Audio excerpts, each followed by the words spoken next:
problem of our country now cannot be solved through monetary policies. Dahil ang problema daw ay governance. So alam niyo na po kung bakit may problema ang bayan. Ito. Governance ang problema.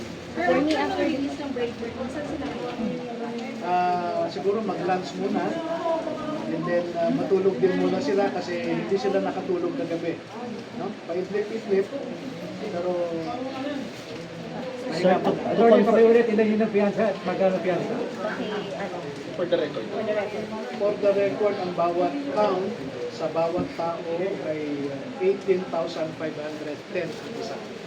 So multiply that by so 10 times 40. So confirm sir, 18,510 times 40. 40-10. Pero natapos na tayo sa tatlo kahapon. pirmado na lahat ng release order ng Oo, SAMU. nakalabas na sila. Okay. Nakita nyo kanina, wala na silang posas. So bumalik lang sila sa police station para makapirma sila ng discharge order from the PNP custody. So inabot ng milyon. Oo, dito lang yan sa Las Piñas. Paano nyo nakakakuha, paano kayo nakakolekta ng ganun kalaking amount? Ang mahirap ipaliwanag eh. Basta binuo namin yung kailangan na piyansa. No? Yung iba nanggaling sa mga kababayan natin. Tulad na sabi ko kanina, mayroong mga taga-talipapa na nagbigay ng 1,000. At kalahating kaban na ng bigas yun.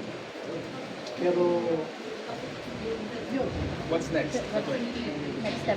Well, we will proceed to the legal step with the different cases. No? So, pinag-aaralan natin ang iba't ibang legal steps. Either a motion to quash or a motion for reconsideration with the National